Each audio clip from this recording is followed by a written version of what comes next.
Imagine for a moment that within you dwells an infinite intelligence, a divine spark that not only observes the world, it transforms it. What if that force wasn't outside of you, in distant temples or mountaintops, but right here, in your breath, in your decisions, in your faith? This text is not just an invitation to reflect.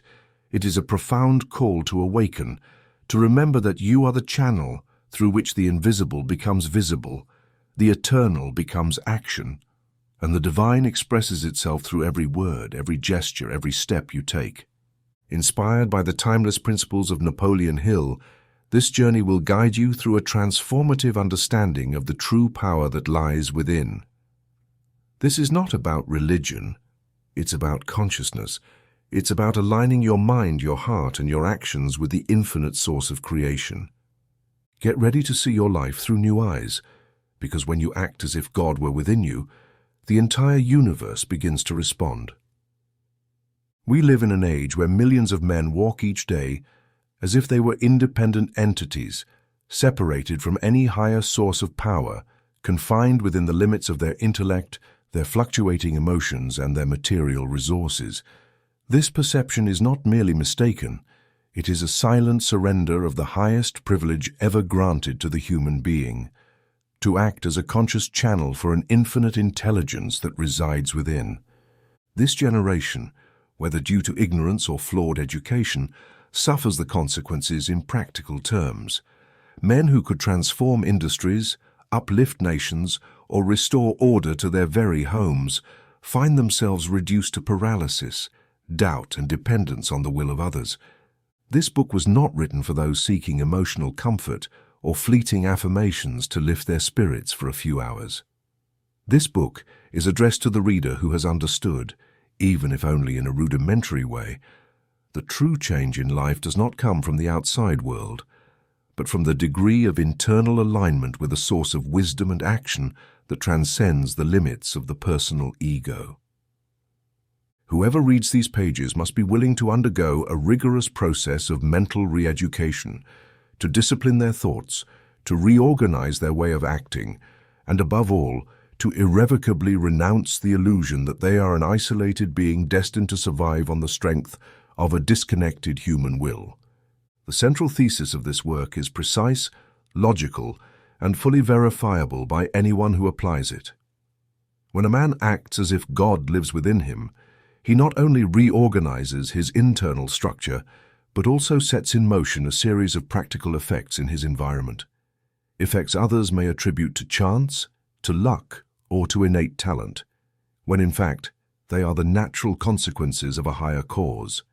Conscious alignment with infinite intelligence. This is not a mystical concept, it is a practical doctrine. It is not based on feelings but on decisions. It is not taught through parables but through principles. And it is not activated through passive prayers, but through directed thought, organized word, and congruent action. Each chapter of this book is designed to move the reader from the abstract idea of inner power to the concrete execution of acts that express that power. It is not about accumulating information, but about provoking a structural transformation in the way you think, decide, and act. By the end of this reading, you will not simply be someone who knows a doctrine. You will be a man who lives, acts, and produces results as a direct channel of the divine. But for that to happen, you must first accept this fundamental truth. The power that is denied cannot be activated. And every time you doubt that this power resides within you, you deactivate it with your own thought, not by punishment, but by law. You have opened this book because on some level you are already ready to stop denying and start acting. Not from ego, but from the source. Not from brute effort, but from inner authority. And now that you are here, do not turn back. What you are about to learn is not an ideology, nor a promise, nor an abstract spiritual doctrine. It is a form of mental engineering to connect human thought with the source of all true action. The most important task of your life begins now, learning to act as if God were within you. The man who obeys the inner power based on the teachings of Napoleon Hill. We've noticed that over 80% of those who visit our channel aren't subscribed. You can support this project by clicking the subscribe button and liking the video. Thank you for inspiring us to continue creating more and better content for you. Are you ready to transform your life? Chapter 1. Man as the conscious extension of a higher intelligence. The starting point of all true transformation is not the accumulation of data, nor the shallow reading of motivational quotes, not even the emotional realization that one is worthy.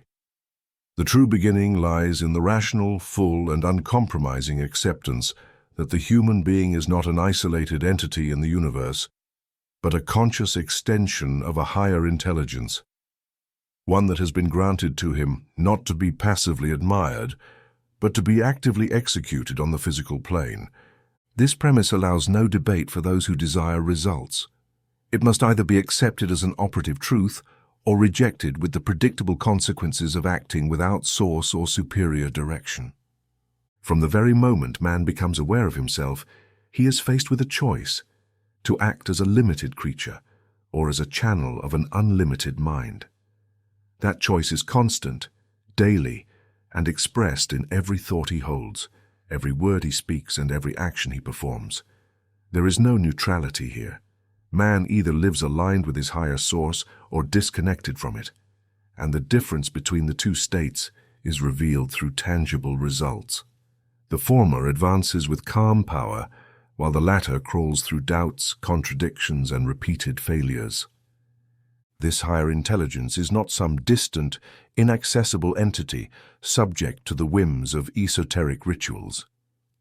It is a precise, organized, perfectly structured force that operates under laws as exacting as those of physics. The modern man's error has been to attribute human emotional traits to the divine, volatile, unpredictable, partial. But those who have studied the lives of great achievers know without exception, from Lincoln to Edison, from Carnegie to Ford, they all manifested a practical certainty that they were aligned with a source that gave them not ethereal words, but concrete plans, clear decisions, and practical solutions for their greatest challenges.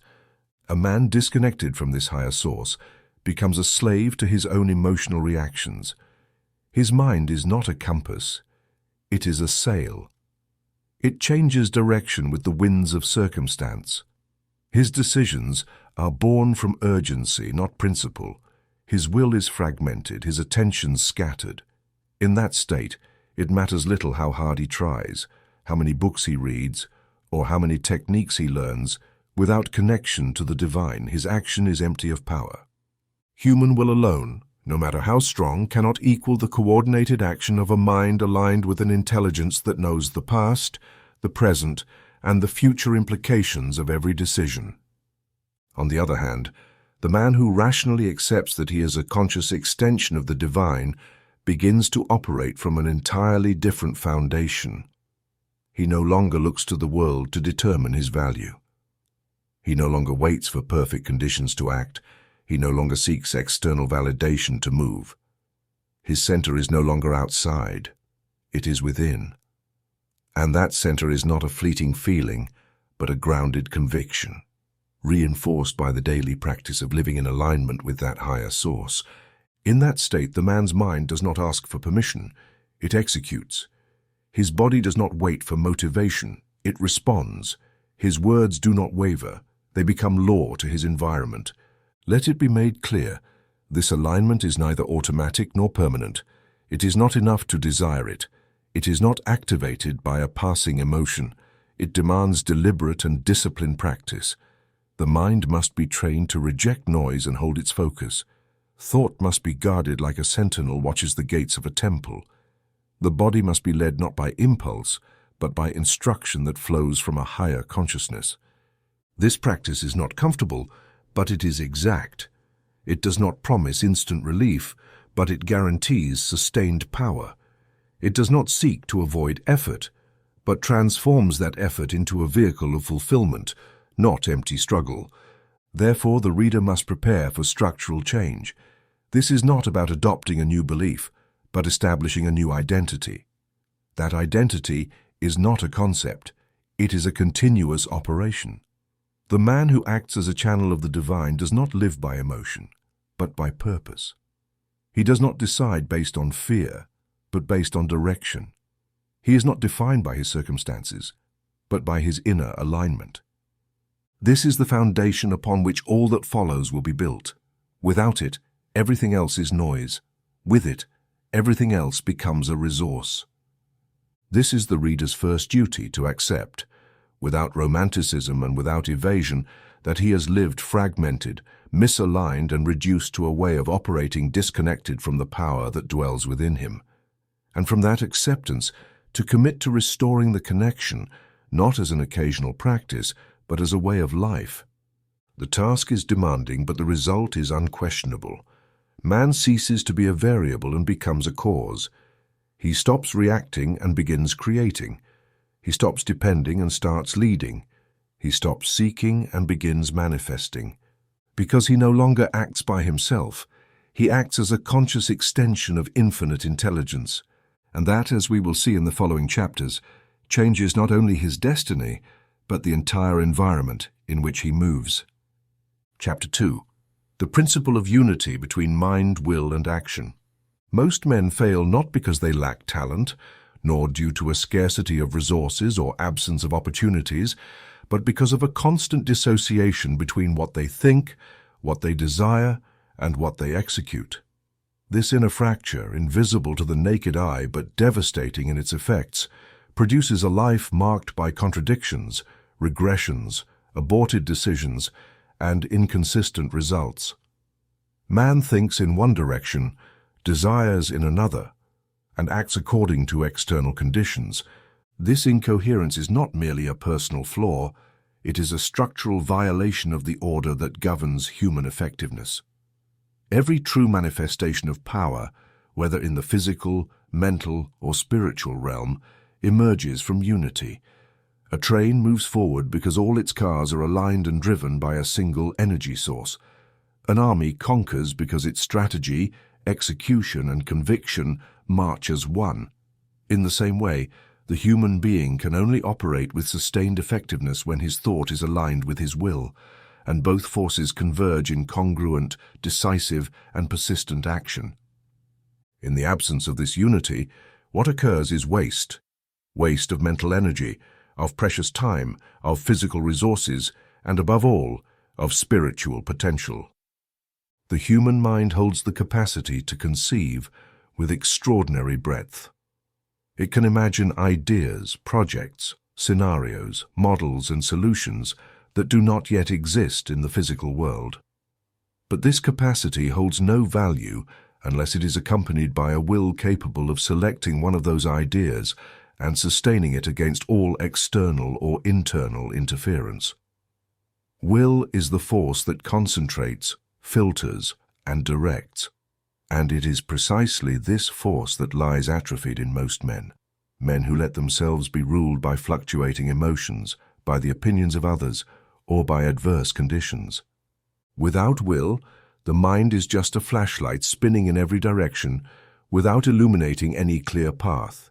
Yet even with a clear mind and a strong will, if there is no concrete, measurable, directed and persistent action, the power evaporates. Action is the catalyst that turns potential into reality. And not just any action will do. Only action aligned with a defined thought and a sustained will produces stable results.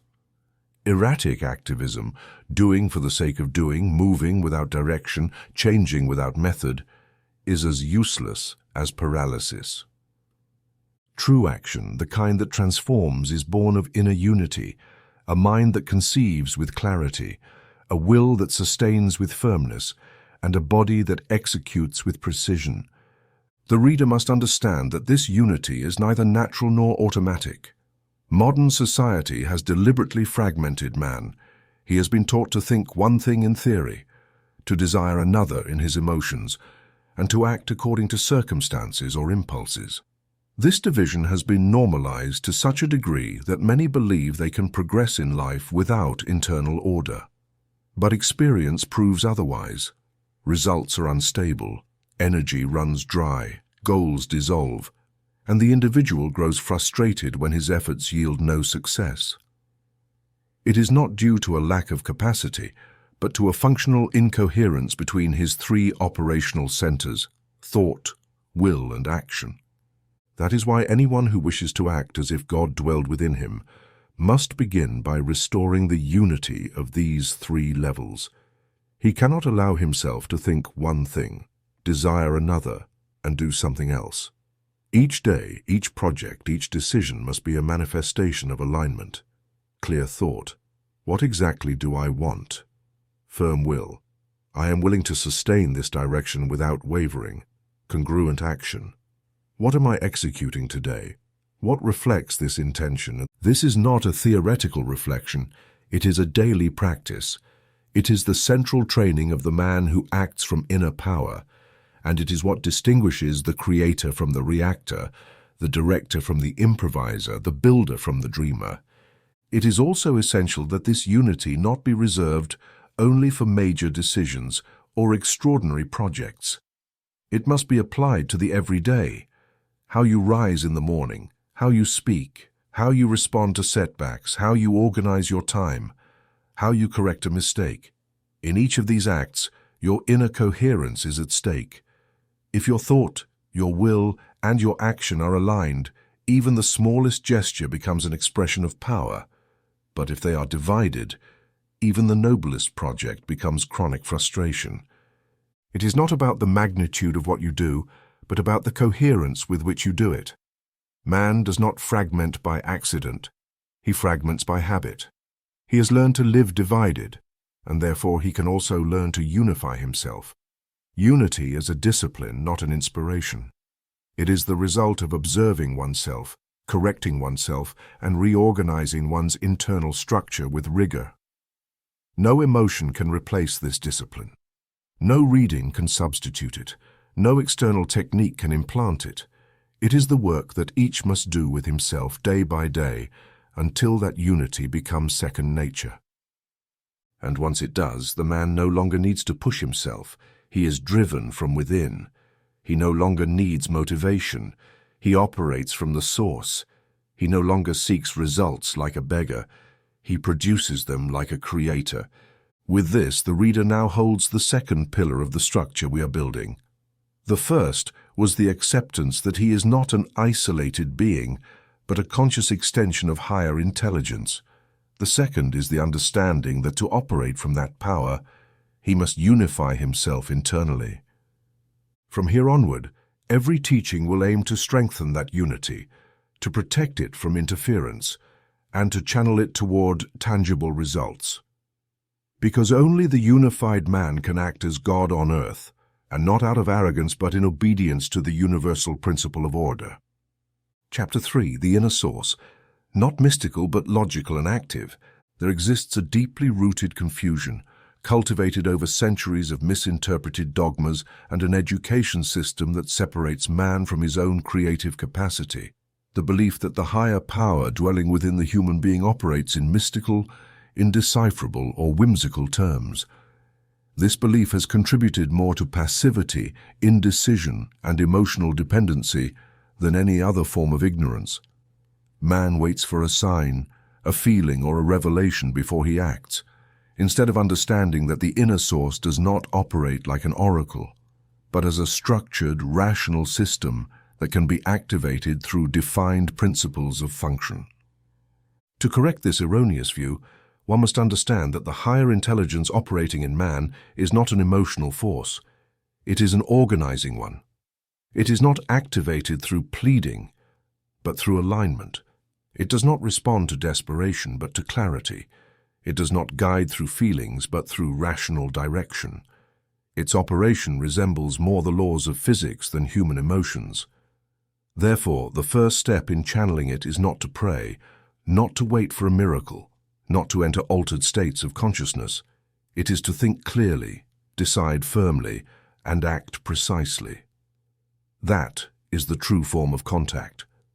The inner source is, in essence, a higher order of thought, one that transcends ordinary thinking.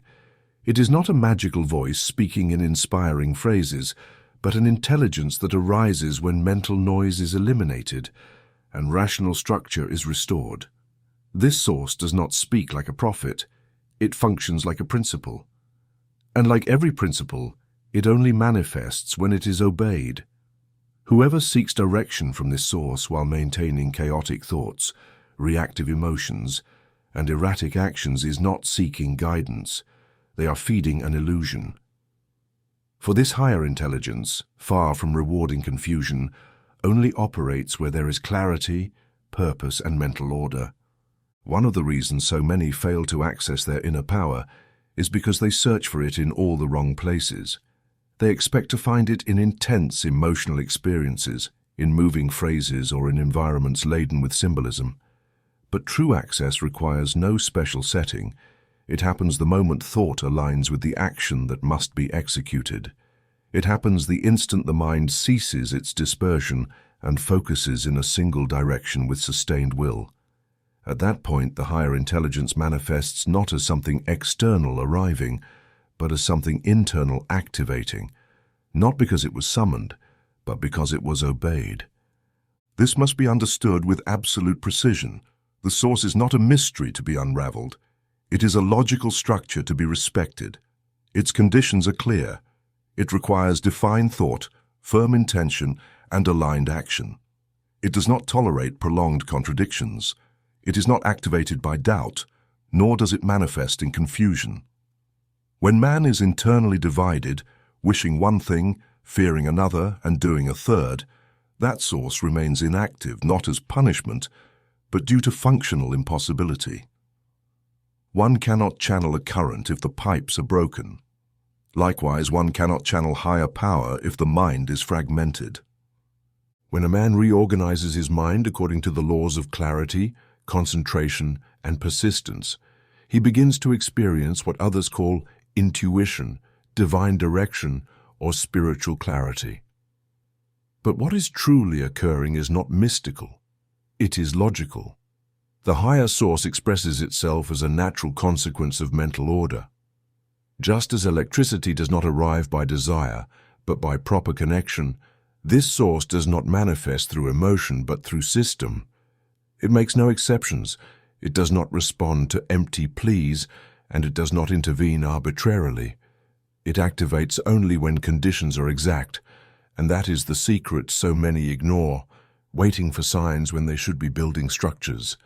This does not negate the spiritual dimension of inner power. It confirms it. But it demands a redefinition of spirituality, not as an elevated emotional state, but as systematic obedience to internal laws.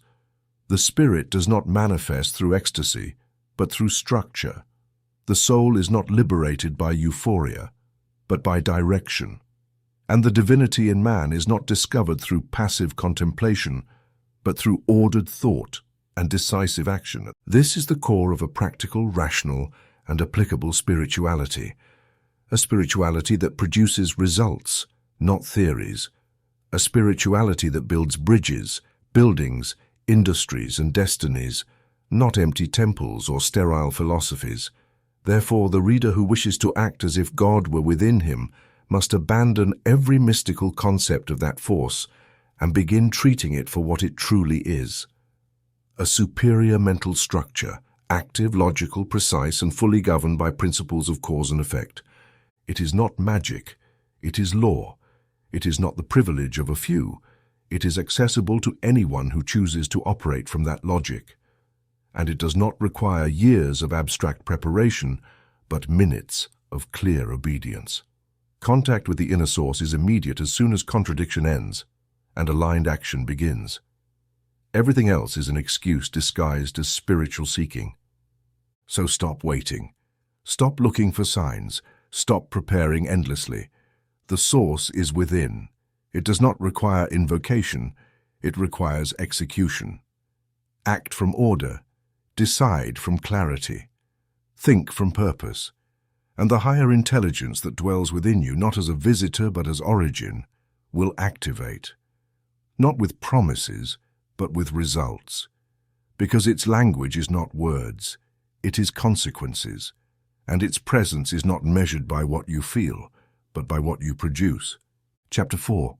How does faith operate as a personal creative force?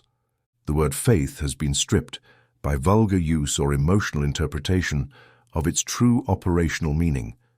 It has come to mean hope, comfort, or aspiration, when in fact, from a functional point of view, faith is a creative, precise, reproducible, and active force. Its effectiveness is not determined by emotional intensity, but by mental orientation, consistency, and its connection to coherent action. It is not about obtaining some spiritual object acquired passively. It is about applying a mechanism of construction, an internal lever that transforms thought into substance and substance into results. Applied faith begins with a clear and defined thought. It cannot operate on ambiguities. It cannot act amid doubt or contradiction. The human mind must present to consciousness a precise, measurable, and concrete image of the desired outcome. That image must not be sustained only when conditions are favorable, but especially when they are not, because faith is not merely belief in what is seen, but the rational and sustained conviction that everything intensely thought, upheld with will and supported with action, inevitably manifests if the laws of the process are respected. The second element of applied faith is conscious autosuggestion. The human mind, by its nature, is receptive to repetition. Every repeated thought becomes a belief, and every sustained belief guides action. Autosuggestion is not a superficial technique of affirmations, but an internal mechanism that programs the mind to operate in a unified direction. It is a structured dialogue between the conscious self that chooses and the subconscious self that executes. And that dialogue must be firm, constant, and disciplined. If the subconscious receives contradictory messages, confidence today, fear tomorrow, certainty today, doubt tomorrow, it will execute nothing consistently. The third element of applied faith is congruent action. Faith without action is illusion. Belief alone is not enough. One must execute. But action should not be scattered or driven by urgency. It must be a logical extension of thought and inner conviction. Action is the instrument that verifies faith. When a person acts as if what they believe were already real, their mind and body begin to operate on an execution frequency that eliminates fear, reduces the margin of error, and activates resources that once seemed unreachable. Not through magic, but because applied faith reorganizes perception, strengthens decision-making, and transforms the environment. It is essential to understand that faith is not an attribute reserved for the religious, the mystics, or the idealists. It is a tool of all great achievers, even those who never named it as such. When an inventor clings for years to the idea of a machine that does not yet exist, despite the world mocking him, he is applying faith. When an entrepreneur visualizes an organization not yet formed but acts daily as if it were real, they are applying faith. When a political leader guides a people without visible favorable conditions, but with absolute conviction in the vision held, they are applying faith. In all cases, it is not about emotion, it is about system. The creative force of applied faith operates by cause, not by desire.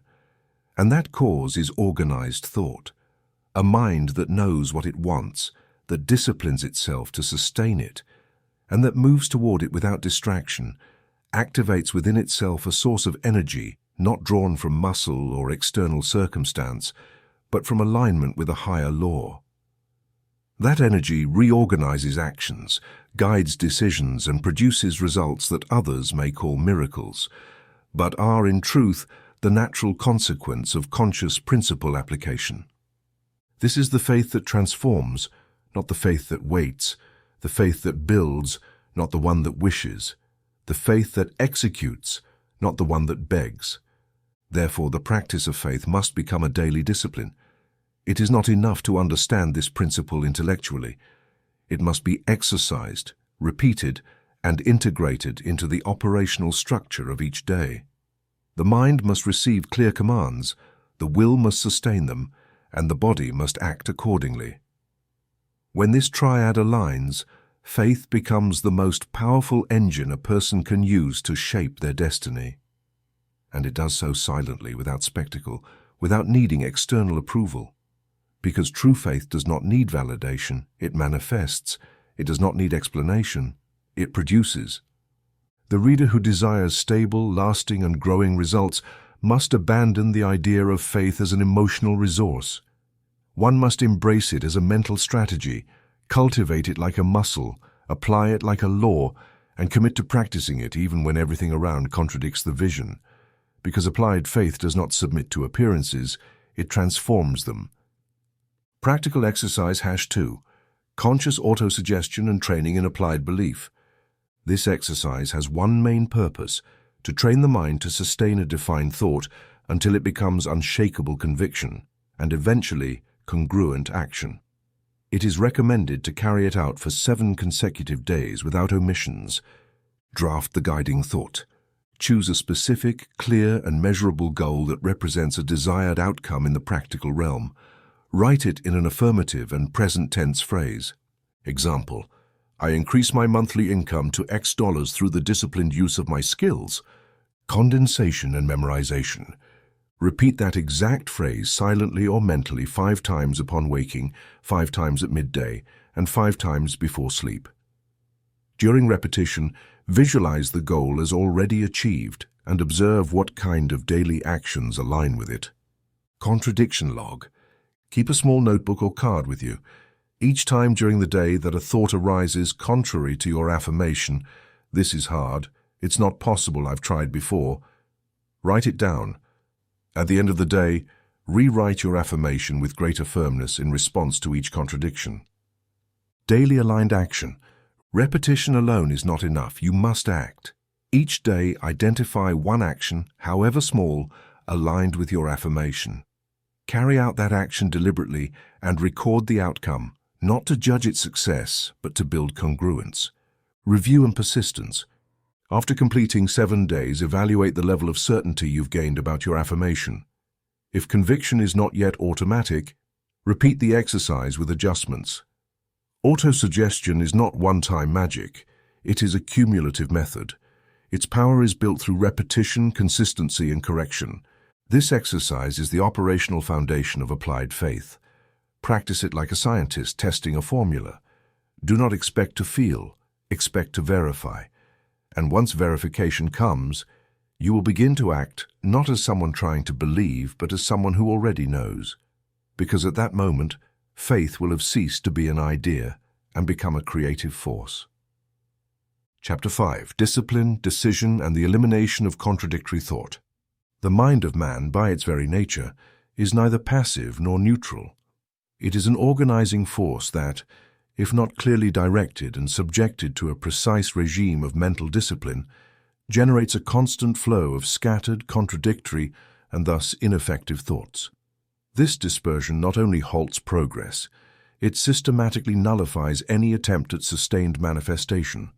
For no creation can arise from chaos, no power from contradiction, and no mastery from indecision. Most people wish to transform their lives without transforming their thought system.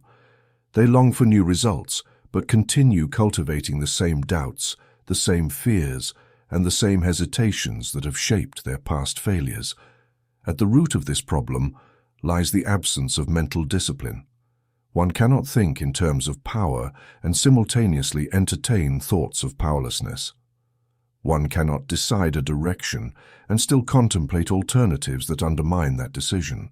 One cannot apply faith while simultaneously doubting its effectiveness. This type of internal contradiction destroys progress before it even begins. Discipline is not an optional virtue for one who wishes to act as though God resides within. It is a non-negotiable condition. Without it, the mind is like an uncultivated field. Wild weeds grow by default. Discipline consists of clearly determining which thoughts will be nurtured and which will be rejected, not emotionally or with inner struggle, but with rational decision. This sustained practice, day after day, turns thought into an instrument, not noise. And without thought as an instrument, no purpose can endure, no action can be repeated with direction, and no result can be consolidated. Decision, in turn, is the immediate manifestation of discipline. A man does not decide when he wants something. He decides when he eliminates all other options. A real decision leaves no room for retreat. It is not an emotional preference, but a rational, irreversible, and practical choice. And once made, every thought that contradicts that decision must be identified and eliminated, not with guilt, but with firmness. The mind must be trained like a soldier, to think in one direction, to act accordingly, and not to debate with the internal enemy. Contradictory thought is at all times the only real enemy of power. Many fail because they confuse mental freedom with internal anarchy. They believe thinking in multiple directions is openness, when in reality it is disorder. They think doubt is a form of intelligence, when in truth it is a symptom of poor training. Contradictory thought is not a wealth of options. It is structural weakness. When the mind allows itself to consider the possibility of failure, it weakens action. When the will entertains alternatives that oppose its direction, it loses momentum.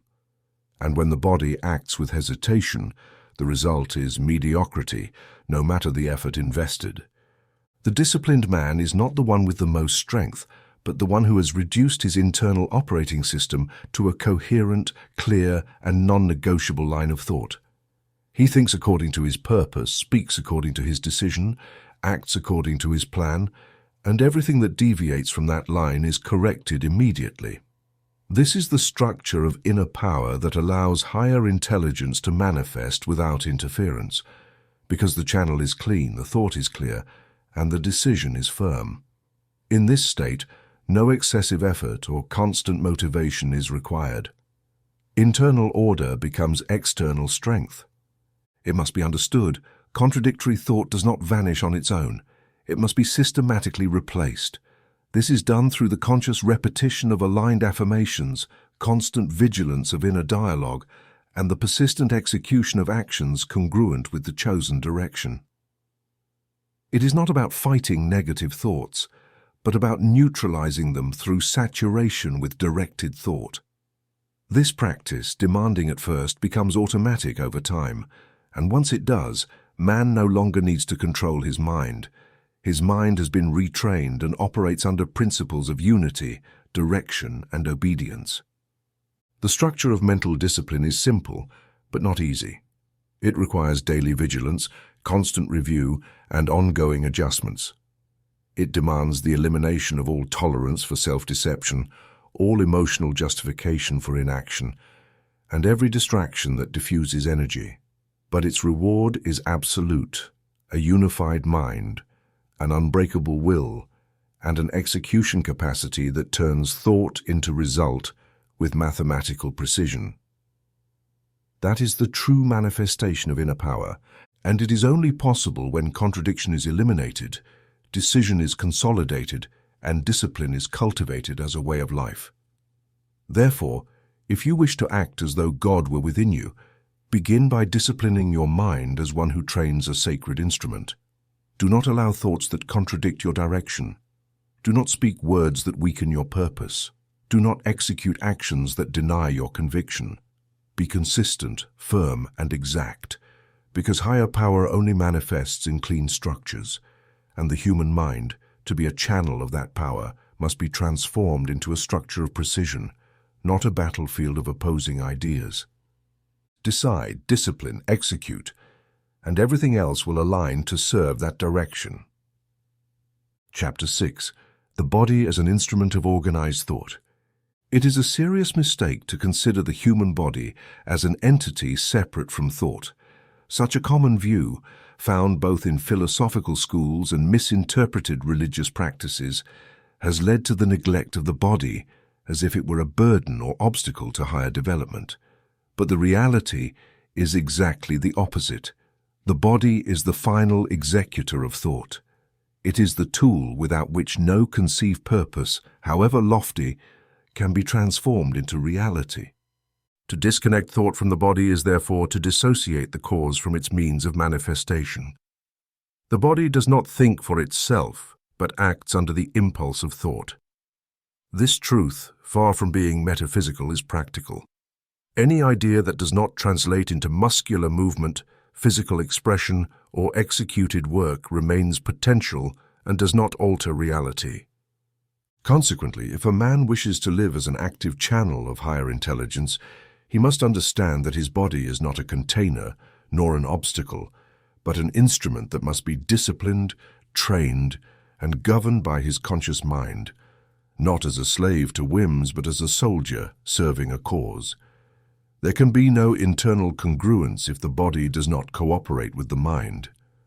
There can be no external manifestation if the body does not execute the orders of thought precisely and consistently. Here lies the need for voluntary physical control. I am not referring to bodily aesthetics or athletic performance. I mean the conscious use of the body as a tool of purpose. This involves controlling gesture, tone, posture, rhythm, energy, and especially the relationship between physical state and mental state. When the body is trained to obey, thought is strengthened. When the body is abandoned to automatism, thought weakens. The relationship between body and mind is bidirectional. Just as thought directs the body conditions the clarity of thought. An immobile, disordered, saturated, or exhausted body sends signals that interfere with mental clarity. That is why every routine of inner power begins not in the silence of the mind, but in the active preparation of the body. Physical energy, well managed, becomes an ally of purpose. Posture becomes affirmation, movement becomes decision, breath becomes direction. Every bodily gesture transforms into an instrument of obedience to higher thought. This principle was rigorously understood and applied by all the great men I studied in my journey. Edison was methodical in his physical habits. Carnegie began his day with routines activating body and spirit. Ford understood the value of posture, presentation, and energy in conveying authority. None of them were slaves to their bodies, but neither did they ignore them. They treated the body as what it is, the visible channel of an invisible mind. And that attitude was not aesthetic, it was strategic, because they knew that the body, if not governed by the mind, would be governed by impulses foreign to the purpose. The reader must adopt, without exception, the conviction that his body must be at the service of his mission. This means establishing physical habits aligned with mental direction. It is not about worshipping the body, but governing it. Nutrition, rest, breathing, movement, and hygiene are not secondary matters. They are fundamental conditions for thought to operate with clarity and execute without interference. A cautious body generates cautious thoughts. An obedient body allows precise thoughts. This is not a mystical vision, it is a practical law. Therefore, if the reader wishes to act as if God were within him, he must begin by turning his body into a closed territory, not for mystical content, but for practical function. Each morning must start not with reactivity, but with preparation. Each bodily movement must align with intention.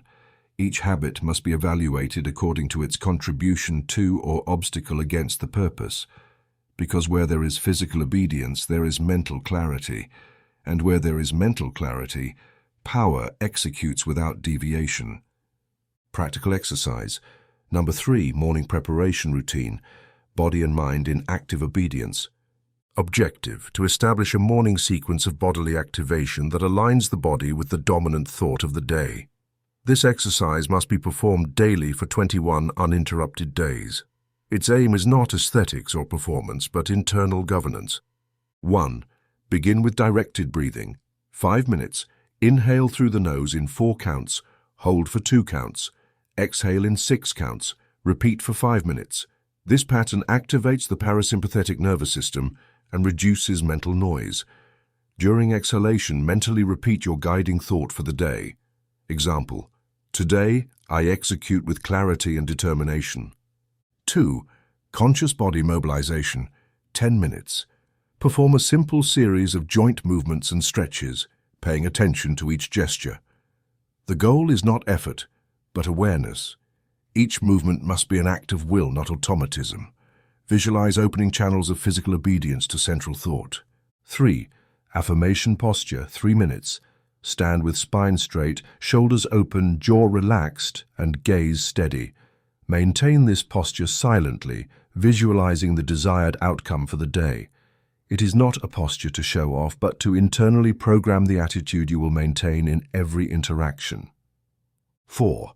Emotionless verbalization. 2 minutes. Speak aloud your guiding thought for the day without emotional excitement or drama. The tone must be firm, neutral, and confident. Repeat 5 times as if giving an operational order to a work team. You are the commander of your body. 5. Close with a physical act of decision. 1 minute. Perform a concrete activation gesture. A firm step, a clap, a handshake with yourself, or a physical expression symbolizing action. This act marks the end of the exercise and the start of the executive day. It is not symbolic, it is a command signal to the body. This protocol is not subject to inspiration, it is designed to build obedience. Its repetition creates structure. Its application eliminates dispersion. Its discipline strengthens will, and its daily fulfillment transforms the body into an instrument of power. Practice it without interruptions. Evaluate its effects not by what you feel, but by what it produces. Because the body that obeys an organized mind manifests without error the power entrusted to it. Chapter 7. Silence, stillness, and concentration as means of inner contact. The constant activity of the modern world has turned silence into an anomaly, stillness into a rarity, and concentration into an increasingly scarce skill. Yet, for the man who has decided to act as if God dwells within him, these 3 elements, silence, stillness, and concentration, are not mere accessories or options. They are essential conditions for exercising inner power. For only in the absence of noise, only in the presence of oneself, and only through sustained mental focus can a man come into contact with his center, his direction, and the source of intelligence that inhabits him. Silence is not simply the absence of sound, nor the physical withdrawal from a noisy environment. Above all, it is the voluntary cessation of inner noise. This noise consists of unnecessary thoughts, inactive worries, purposeless memories, and unchecked mental dialogues. The man who does not cultivate silence is subjected to a multitude of voices that prevent him from hearing his own, and without his own voice, there is no direction. Therefore, silence must be understood as a discipline, not a circumstance. It does not depend on the environment, but on a decision, the decision to voluntarily interrupt the uncontrolled flow of thoughts and replace it with focused attention. Stillness is the next step. It is not enough to quiet the noise. One must return to the center. Stillness is the act of withdrawing into one's own consciousness, not as an escape from the world, but as a return to the inner command post. It is the practice of retreating, not physically but mentally, from the stimuli that govern the reactive man, and returning to the space where will operates, where clarity is restored, and where thought ceases to be a reaction and becomes a cause. Stillness is not isolation, it is command. It is the return to headquarters from which orders are given, operations evaluated, and the course of actions redirected. Once established in silence and centered through stillness, the 3rd element, concentration, can take hold. Concentration is the ability to hold the mind steadily on one direction for a determined period without distraction. This ability, natural in children and evident in every creative genius, has diminished in most men from lack of practice, but can be regained through deliberate effort. To concentrate is not to force the mind, but to train it, to teach it not to stray, not to fragment, not to scatter its energy in fruitless directions. This training is the operational foundation of all true inner contact. Contact with higher intelligence is not produced by emotional effort or vague aspiration. It is produced by sustained concentration on an idea, a direction, a concrete image of the desired outcome. In this state, the mind no longer wastes energy evaluating, doubting, or reacting. It becomes a channel. Concentrated thought acts like a laser beam. It penetrates, dissolves, transforms. And when this concentration is sustained with purpose and connected to will, it generates results. Not by spiritual magic, but by functional precision. At the point where thought is held without interference, the action of the inner source begins. It must be understood that this practice is nothing mysterious. It requires no exceptional external conditions, no secret techniques, no mystical preparation. It requires a chair, a place where the body will not be disturbed, and a mental decision to stop any thought that does not contribute to the chosen direction. It requires setting fixed times, clear goals, and simple metrics. How many minutes did I hold my thought without distraction? How many times did I return to focus when I drifted? What operational clarity arose at the end? Inner contact is measured by these parameters, not by feelings, because true contact produces direction, not ecstasy. Silence, stillness, and concentration are, in short, the technical means by which the mind becomes an instrument of power. They are not passive states, but active actions, exercises of mental command, and must be treated as such. Daily practice transforms a man into the director of his internal system. Neglect turns him into a victim of his own disorder. One cannot direct a life if one cannot direct thought. One cannot execute a purpose if one cannot hold an idea. And one cannot manifest power without having built the channel through which that power must flow. Therefore, anyone who aspires to act as if God dwells within him must learn to govern noise, return to the center, and concentrate with precision, not as an exception, but as a practice. Not as an occasional experience, but as a systematic routine, because power does not arrive, it is activated. And that activation begins with a thought sustained in silence, from the center and with absolute concentration. Everything else is accessory, and all that is accessory will be eliminated by the truth of mental order. Chapter 8. Willpower as a direct channel of higher intelligence. Modern man has been taught to value intelligence, creativity, empathy, and even sensitivity as the main attributes of personal fulfillment. However, he has gradually been distanced from understanding and exercising one of his most decisive faculties, willpower. This omission is no accident. Willpower does not adorn, it does not impress, it does not seek applause. But without it, no talent produces sustainable results, no inspiration translates into action, and no intelligence becomes practical direction. Willpower is not an accessory force. It is the operational channel through which higher intelligence manifests in the human realm. It must be understood that every true decision, every sustained execution, every structural change in a person's life depends on their ability to direct and maintain willpower in one direction, without retreat, distraction, or negotiation. Willpower is the ship's rudder. Intelligence can point to the map, desire can indicate the destination, but only willpower enables navigation. Without it, man becomes a thinker without results, a dreamer without work, a believer without action. Therefore, willpower must not be trained as an emotional resource, but as a mental muscle that can and must be strengthened through operational discipline.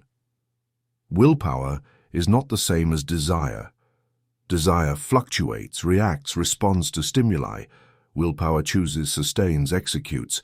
Desire wants, willpower does. Desire needs conditions, willpower creates them. Consequently, anyone who wishes to act as if God dwells within must raise their willpower to the level of a channel. And this is not a metaphor, it is a functional structure. Higher intelligence does not act in chaos nor impose itself over weakness. It seeks a clear, strong, directed means of expression. That means is human will, trained to obey a higher purpose and reject all forms of emotional or external interference. Willpower is essentially a continuous act of choice, choosing to hold on to an idea when everything around seems to deny it, choosing to execute a plan even if immediate results do not validate it, choosing to stay on course even when easier, more popular, or more comfortable paths appear. Each of these daily choices strengthens the channel, and as the channel strengthens, higher intelligence, which does not impose but responds, begins to flow more clearly. Not because its presence increases, but because the path has been cleared. Willpower is, in this sense, both means and message. It must be clear, there is no true willpower without training. Willpower is not born ready. It is not innate in mature form. It requires systematic development, constant correction, and growing application. It is trained by saying no to distractions, fulfilling promises, completing tasks without motivation, and steering the mind back to purpose when it strays. Willpower does not need to feel strong to be exercised. It becomes strong by the very act of exercise, and when it becomes habit, the person no longer depends on mood, circumstances, approval, or immediate results. Willpower channels because it commands. Where there is firm will, there is order. Where there is order, there is space for the higher to manifest. But where there is indecision, there is noise. And where there is noise, higher intelligence is hindered. It does not punish. It withdraws. It does not anger. It disengages, because it cannot operate in chaotic systems. For this reason, developing willpower is not only a personal matter, it is a spiritual duty. It is the commitment of the man who understands he cannot be a channel of power if he is not a channel of direction. And there can be no direction without willpower. A strong will is not a stubborn will. It does not cling to error nor close itself to revision. But once it has defined its course through clear reflection, it does not deviate. It adjusts the means but not the end. It corrects the form but not the essence. And it acts not according to external results, but according to the inner mandate. This is the highest form of obedience, not to an external authority, but to the intelligence that dwells within. And this obedience is not emotional, but volitional. Whoever wishes to act as if God dwells within must adopt this principle as law. Willpower is the primary instrument of the higher self, not inspiration, not talent, not emotion, but willpower, because only it guarantees continuity. Only it sustains thought when everything else fluctuates. Only it enables execution when the environment opposes it, and only it keeps the channel open so the higher may act in the human. Therefore, do not seek signs, do not wait for moods, do not ask if you are ready. Decide, act, persevere, and train your willpower until it becomes the natural channel of your higher intelligence. Then and only then will you begin to operate not as a man seeking power, but as a man who is power in action, not because you have been chosen, but because you have made yourself worthy of the channel through which divine will operates. Practical exercise number 4. Training in practical concentration, voluntary control of thought. This exercise aims to develop in the reader the capacity to hold thought in a single direction for a set amount of time, without interference, parallel associations, or mental diversions. It is the foundation of every act of power, because thought that cannot be sustained cannot materialize, and scattered thought becomes ineffective. Concentration is not an intellectual luxury. It is an operational necessity for the person who has decided to channel their inner power with precision. The exercise must be performed for 30 consecutive days. It requires no physical effort, but demands mental vigilance. Each session should last exactly 10 minutes, measured with a silent clock. During that time, the subject must operate as commander of their attention, allowing no distractions. The goal is not a mystical experience or pleasant sensation, but a voluntary act of inner governance. Exercise instructions. 1. Selection of the directing thought. Choose a single, concrete, affirmative, functional idea. Example, I act with direction and firmness. This phrase will be the exclusive focus of your attention during each session. It should not be a visualization or scene, but a stable affirmation. 2. Neutral body posture. Sit with a straight back unsupported, feet touching the floor, hands resting on your legs. The posture should facilitate attention, not induce sleep or tension. The body should remain still throughout the exercise. 3. Session start. Start the timer for 10 minutes. Repeat your phrase mentally without altering its structure, adding ideas, or allowing the mind to associate images, emotions, or derived thoughts. The objective is to sustain the phrase as if it were a straight line in your thought. 4. Managing interruptions.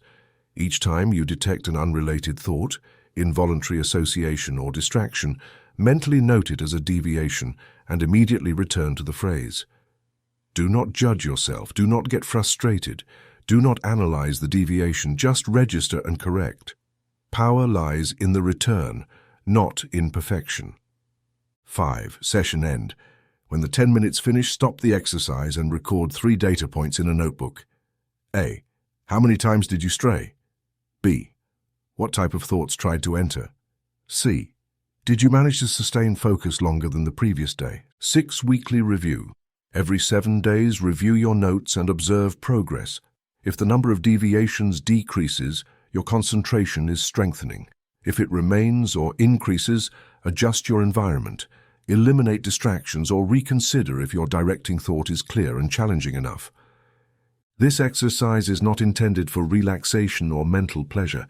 Its goal is to build internal structure.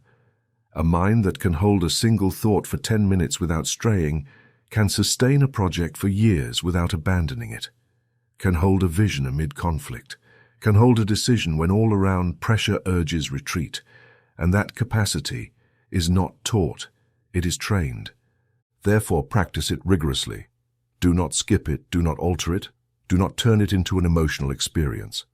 Treat it as what it is, a technical act of mental construction. Because only when the mind learns to obey can it become an instrument of power, and only when thought becomes firm does purpose become inevitable. Chapter 9. How to move from intention to execution without delay. Thought alone does not produce transformation. Intention, even if clear and sustained, does not change the environment. Will, if it does not lead to concrete action, fails to fulfill its purpose. Every principle, no matter how elevated, remains latent if it is not executed, and to execute means to translate thought into visible, measurable, immediate action. This passage from the inner world to the outer world, from ideal to act, from plan to execution, is the critical point where most men fail, not because of inability, but because of delay. Delay is not a harmless weakness, it is a subtle form of self-deception. It dresses itself in prudence, preparation, and analysis, but at its core, it resists action. The man who postpones his execution waiting for ideal conditions, favorable emotional states, or external approvals is denying the basic law of power. Only action creates reality. No planning, however brilliant, replaces the first step taken. No desire, however intense, substitutes concrete execution. No justification cancels out the fact that the difference between the man who transforms his environment and the one who remains dreaming is a single act. Beginning. For intention to have value, it must be accompanied by an immediate structure of execution. Every thought must culminate in a decision. Every decision must become a plan, and every plan must generate without delay an initial act. That first act need not be grandiose, but it must be deliberate, measurable, and consistent with the preceding intention. Within that initial act lies the seed of manifestation, because when executed, thought ceases to be an internal flow and becomes an external force. The act is the crystallization of intention, and without that crystallization, intention dies in the realm of the abstract. One of the most common errors among those aspiring to inner development is confusing knowledge with change. Reading is not executing. Understanding is not acting. Reflecting is not producing. True power lies in the ability to convert every understanding into a practical command. This requires not only will but also a system. Execution cannot depend on inspiration. It must be designed as an automatic process.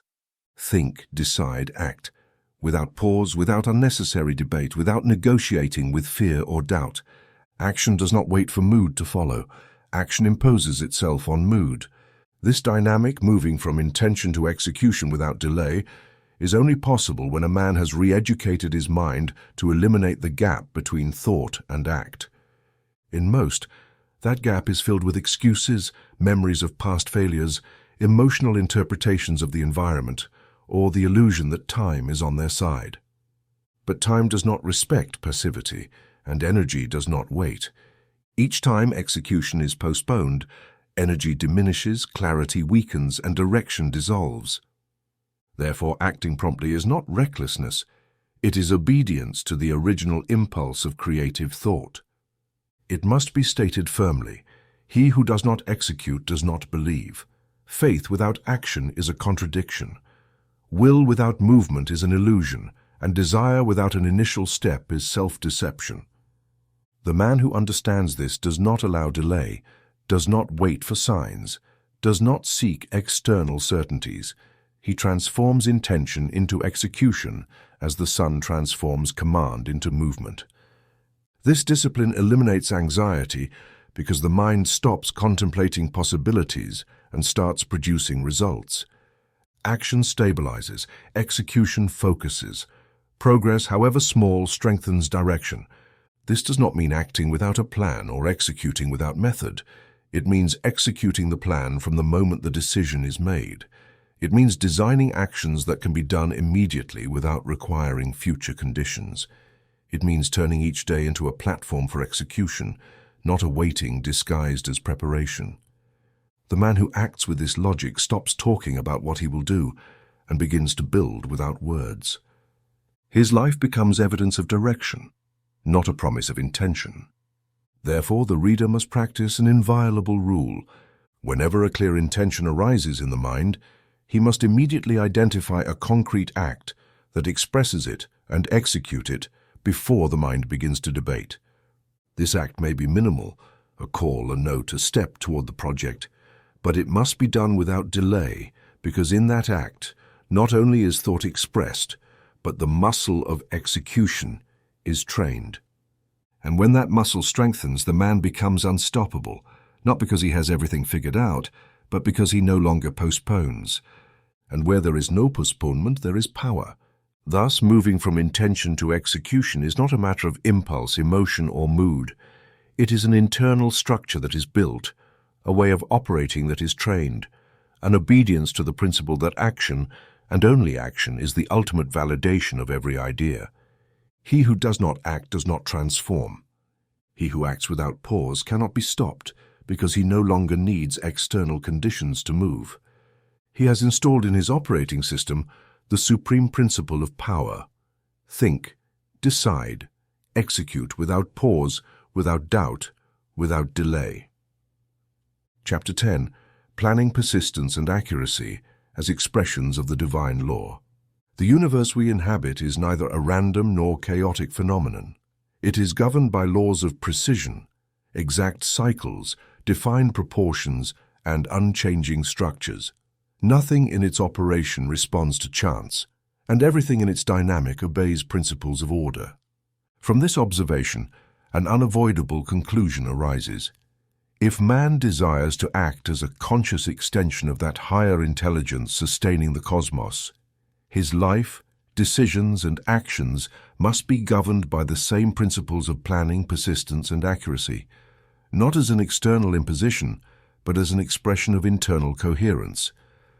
Planning is not a bureaucratic act, nor an activity reserved for engineers or administrators. It is, at its essence, a spiritual act of alignment between thought, will, and time. The man who plans declares that his destiny will not be ruled by circumstances, but by conscious decisions. He establishes that his energy will not be wasted but channeled.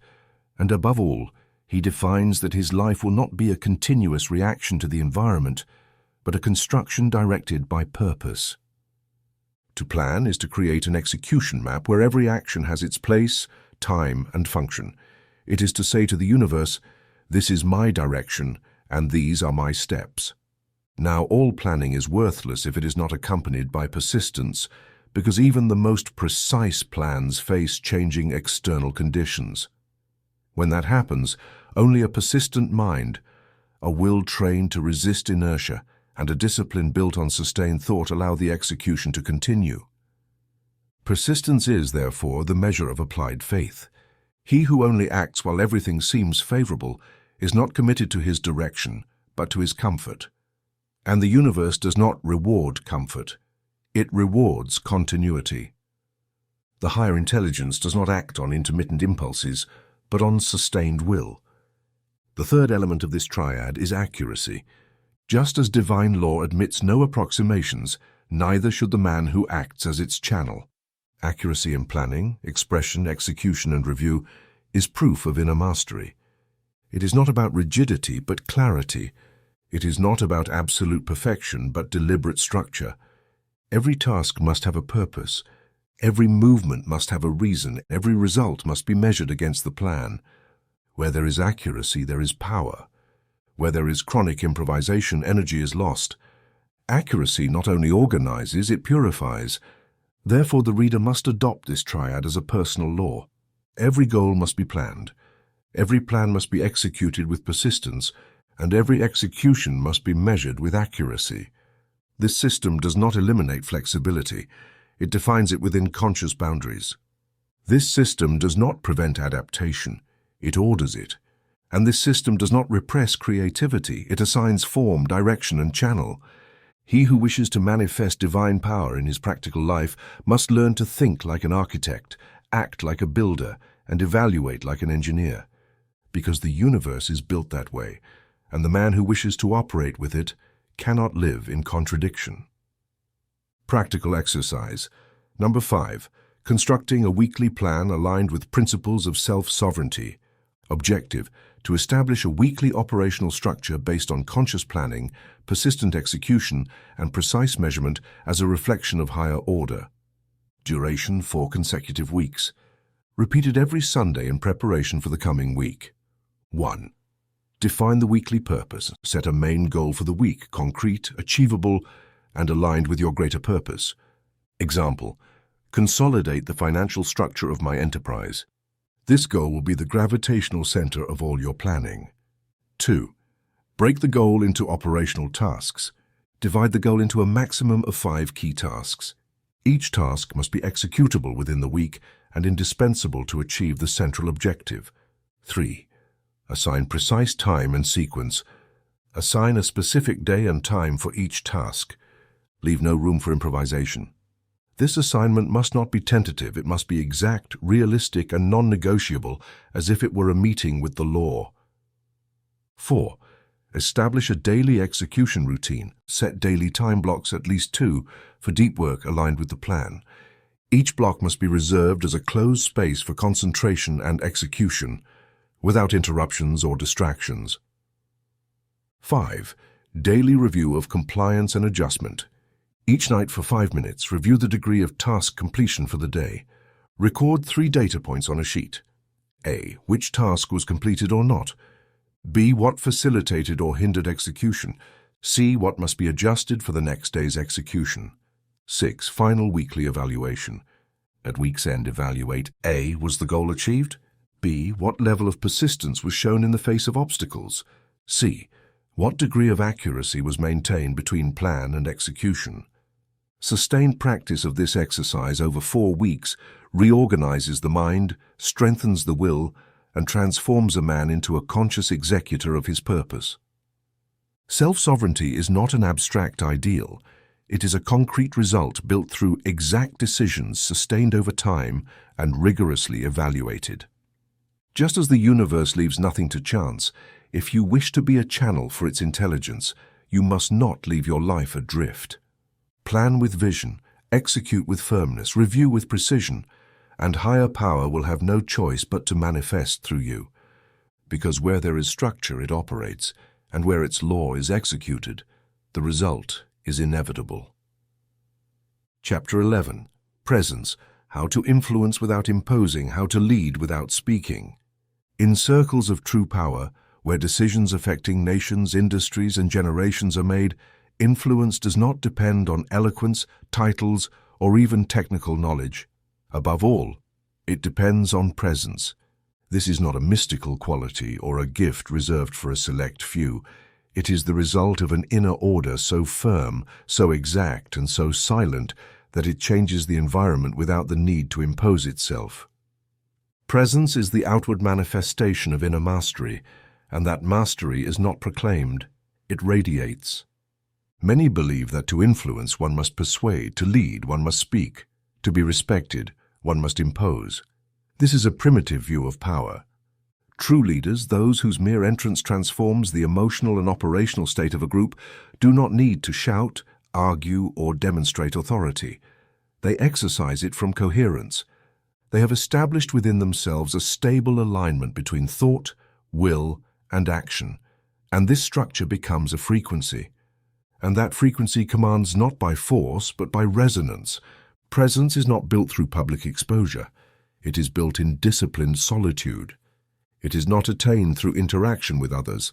It is forged in the relationship with oneself. Every time a man keeps his word, reinforces his thought, executes his purpose, and maintains his order, he builds presence. It does not matter if anyone sees it. The body registers it, the mind takes note, the spirit knows. And this record accumulates as an invisible structure that, when the moment arrives, becomes real influence. Influence born from presence is stable, not reactive. It does not need to raise its voice because the energy has already been elevated. It does not need to prove competence because the internal structure is perceived. It does not compete for attention because the direction emanating from its being acts like a magnet. It is important to understand that this is not suggestion, charisma, or emotional magnetism. It is coherence transformed into power, and that power manifests without verbalization. A man who has trained his mind to sustain a direction, who has educated his body to execute with precision, and who has governed his will to act without delay, radiates a presence that transforms. It modifies the behavior of others without controlling them. It changes the atmosphere of a meeting without direct intervention. It alters the rhythm of work without issuing instructions, because presence does not need to intervene to be accepted. Its conscious and structured existence alone is enough to reorder what surrounds it. This does not mean passivity or detachment. It means economy of movement. It means clarity of purpose. It means authority without arrogance. A man who acts from presence does not speak unless necessary, and when he speaks, his word carries weight. He does not try to please, convince, or prove. He does not negotiate with another's doubt. He operates from his center, and from that center he emits direction. The environment, conscious or not, perceives it. Some will resist, others will follow, but none will be able to ignore it. It must be clear that this presence is not achieved through image, appearance, or social technique. It is built through years of coherence. It manifests as consequence, not strategy. Every attempt to fake it will be detected. Every attempt to force it will fail, because presence is the visible result of an invisible identity built silently through execution and discipline. It cannot be feigned because it is not a performance. It is a consequence. Therefore, whoever wishes to influence without imposing must first govern himself without hesitation. Whoever wishes to lead without speaking must first sustain himself without distraction. It is not about becoming a charismatic figure, but a center of order. It is not about impressing, but radiating stability. It is not about control, but structuring. Because true leadership begins where the need for variation ends, and presence is the silent instrument of that leadership. Thus, the reader who wishes to become cause and not effect, reference and not reflection, must invest time and energy in consolidating his presence. This is achieved by executing one's purpose with precision, eliminating all internal contradiction, maintaining discipline even when no one watches, and operating from the center without the need for reaction. Then, and only then, his mere presence will transform spaces, groups, and atmospheres, because it will not be he who acts directly. It will be his structure that breaks through, imposes itself without violence, and leads without words. That is true influence, that is silent direction, and that is the unmistakable sign that higher power has found in him a clean, stable, and operative channel. Chapter 12. Right action as living prayer. Obedience not emotional but rational. For centuries, the act of praying has been interpreted as a plea, a heartfelt expression directed at a distant deity, an attempt to influence divine will through words loaded with desire, faith, or repentance. Yet from the perspective of applied power, this conception is incomplete, because true prayer is neither a verbal act nor an emotional display. It is right action executed in perfect alignment with universal principles. The highest prayer is not heard, it is observed.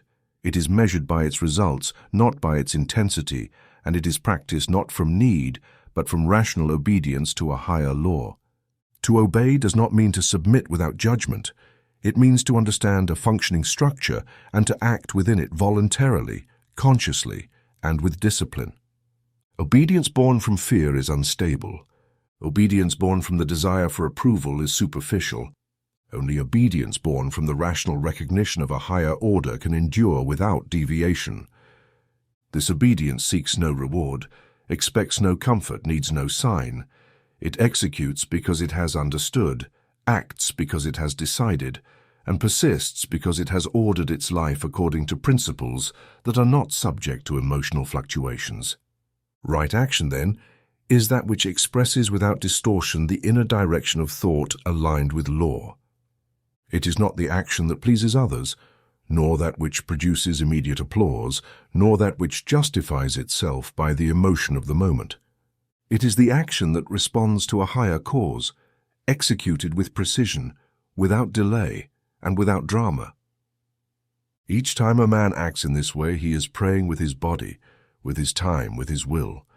He does not need to utter a word because he has turned his day into prayer. He has transformed his agenda into an altar. He has preserved his acts as the ordered manifestation of an intelligence that is no longer outside of him but within. This approach dismantles a widely held but deeply limiting belief that the spiritual world manifests invisibly, while the material world is governed by different rules. In truth, the spirit expresses itself through form, and form is action. A clear decision executed with precision is more powerful than 1,000 fearful prayers. An orderly and purposeful workday is a higher offering than hours of ritual without practical consequence.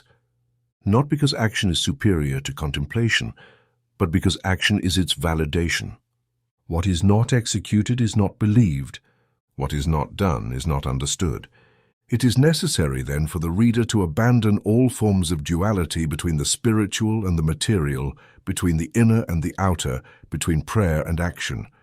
Because in the man who acts as a channel of power, that division does not exist. His thought is in the act, his will is in the movement, his faith is in execution, and his obedience does not depend on moods, but on mental structure. This kind of man does not need motivation. He has installed an internal guidance system that operates with precision, independent of external stimulus. And that system turns each of his acts into a living expression of his purpose. It must be clear, there is no higher prayer than a life ordered by a higher purpose. There is no purer plea than daily execution, performed with fidelity, discipline, and accuracy. There is no deeper spirituality than that which manifests in concrete results achieved through rational obedience to universal principles. The man who understands this ceases to divide his life into sacred and profane moments. His entire day becomes a field for divine expression, and each decision is evaluated by one criterion. Does it express or contradict the power he claims to serve? Therefore, whoever wishes to be a channel for that power must structure his life so there is no room for contradiction. He must not permit acts that sabotage his direction. He must not execute movements that deny his purpose. He must not justify decisions that weaken his structure, because every act counts. Every movement builds or destroys. Every action is a statement, and if those statements are not congruent with his thought and faith, then there is no channel, only desire. And desire without structure does not transform. Practical exercise. Number 6, recording congruent acts, a week acting as a channel of power. Objective, to practice operational vigilance over daily congruence between thought, purpose, and action, to turn each day into a deliberate exercise of rational obedience to internal guidance and to measure its execution. Duration, 7 consecutive days. Requirements, a notebook or printed form with 3 columns. 1. Daily purpose statement. Each morning before beginning activities, write in your notebook a phrase defining your operative purpose for the day. Example, today I act with precision and firmness in all that contributes to my project. This phrase must be specific, rational, and actionable. 2. Record of congruent acts. Throughout the day, record every action that aligns with that purpose. Do not omit details. Calls made, decisions taken, deadlines met, distractions avoided, tasks completed. Each is an expression of applied power. 3. Observation of contradictions. At day's end, note 3 types of acts or decisions that contradicted or weakened your purpose. Identify them precisely, without excuses or drama. Example: I postponed an important task to review unnecessary correspondence. 4. Daily congruence evaluation. Assign a score from 1 to 10 reflecting the degree of congruence between your stated purpose and your effective execution. Do not judge by intention, but by result. This score should reflect your real level of channeling, not your emotional state. 5. Weekly review of behavior patterns. At the end of day 7, review your notes and answer: A. What kinds of actions consistently aligned with your purpose? B. What habits continue to cause contradiction? C. Which day had the highest level of channeling and what allowed it? D. Which day had the most contradiction and what caused it?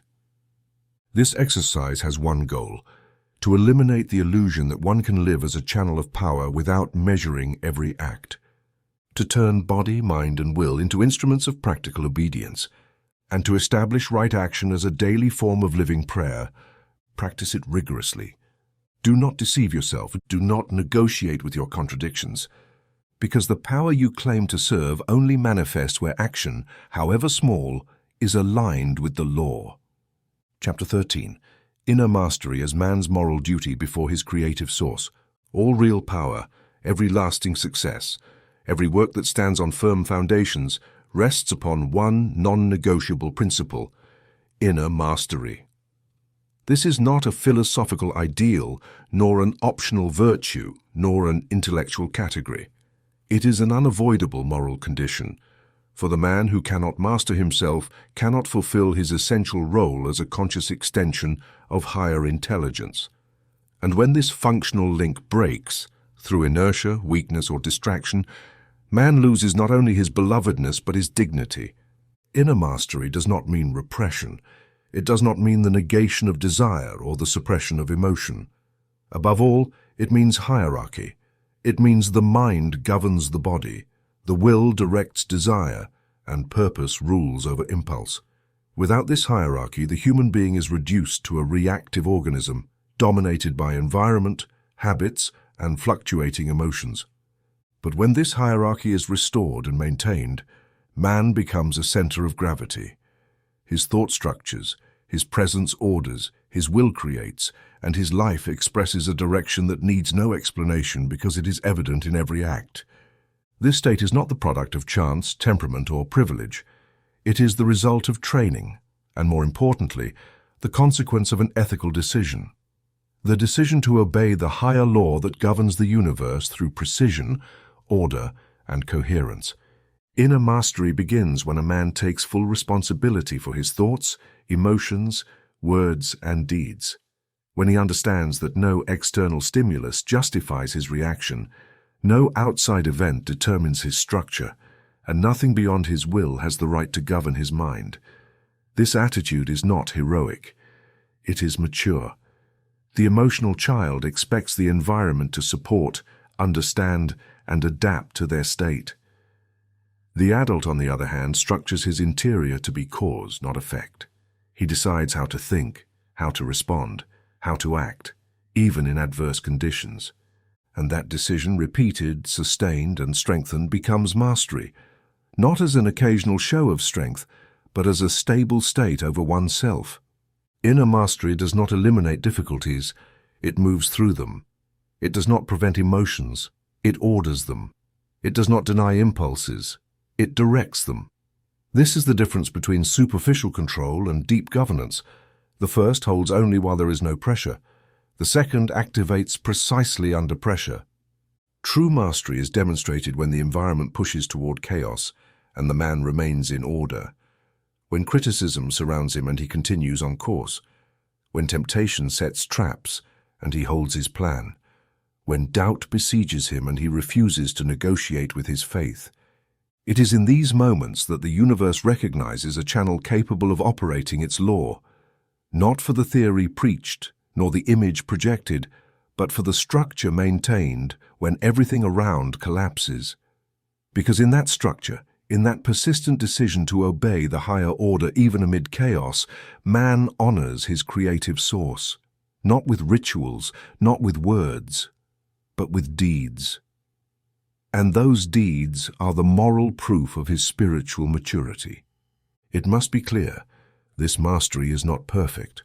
There will be setbacks, mistakes, deviations, but each must be corrected responsibly, not with guilt.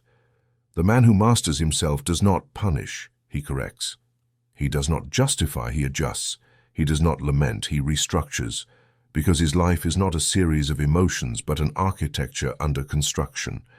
And every misplaced stone must be repositioned, not for aesthetics but for function, because a structure not corrected in time collapses, and a purpose not executed with discipline fades away.